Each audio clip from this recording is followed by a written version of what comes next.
Bonjour, bienvenue sur cette petite vidéo sur la relation de Chasles. Voilà.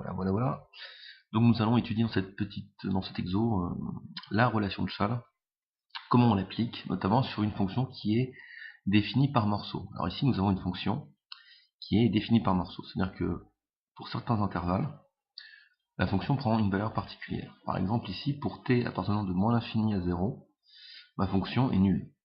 Puis nous allons arriver à l'intervalle 0, 1. Entre 0 et 1, la fonction est égale à t, d'accord? Fonction linéaire. Donc ici, ma fonction va croître comme y égale x. Ok. Arrivé à 1, ma fonction change, elle n'est plus égale à t, elle est maintenant égale à 1. Donc elle va conserver la valeur 1 jusqu'à l'infini. Voilà. Donc la relation de Chasles, comment on l'applique? La relation de Chasles, c'est assez simple. Ça nous permet à la fois de découper une intégrale en plusieurs bouts ou de coller plusieurs intégrales en une seule. Donc nous on va l'utiliser d'une certaine façon, c'est-à-dire on va décomposer l'intégrale. Ici, vous voyez que j'ai trois fonctions types entre moins l'infini et plus l'infini. Donc ce que je vais faire, c'est que cette chose-là, mon intégrale, je vais la décomposer en trois intégrales, d'accord, suivant mon intervalle d'intégration. Ici, entre moins 1 et 0, je suis sur cette partie-là. Donc là, je vais avoir moins 1, 0. Ok. Plus, on fait l'intégrale de 0 à 1. Donc ça, c'est la deuxième partie de l'intégrale qui va être intéressante. On a toujours une fonction f de t et dt, plus l'intégrale, cette fois-ci de 1 à 4, f de t dt. Ça, c'est égal à combien? Alors, très bonne question, c'est égal à combien?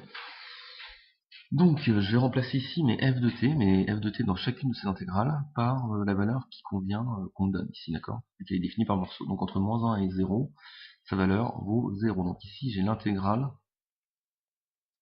de moins 1 à 0, 0 dt, donc ça c'est une intégrale qu'on connaît bien, elle va s'annuler naturellement.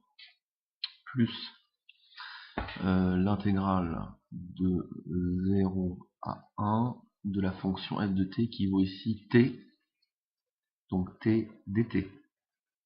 Plus l'intégrale de 1 à 4 de la fonction constante 1, puisqu'elles vont 1 sur l'intervalle 1, 4, quand je suis ici, 1, 4, dt, bim, et là maintenant je peux commencer à faire le calcul. Alors, première chose, cette intégrale là, elle vaut 0.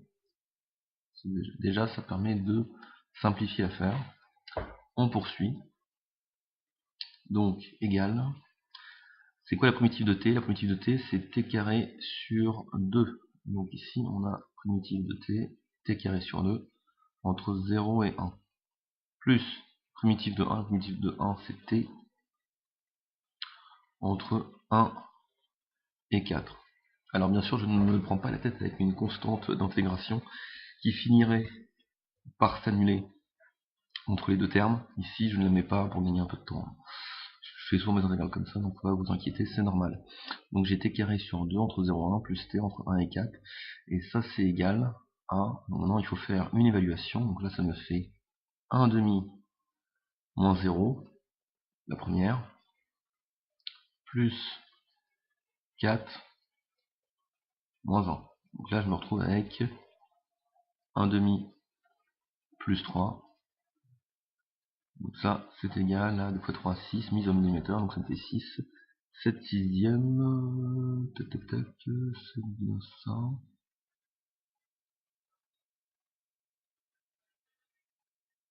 7 sixièmes. Tac, hop, 7 sixièmes, UA.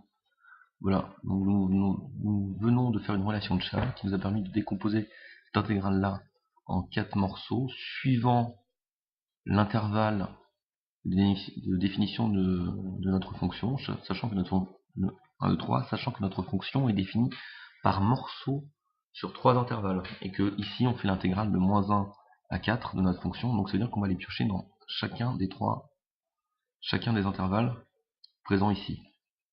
Ok, donc là de moins 1 à 4, j'ai de moins 1 à 0, premier intervalle, qui est celui-ci, de 0 à 1, deuxième intervalle, où la f de t vaut t, et troisième intervalle de 1 à 4, où la f de t est égale à 1.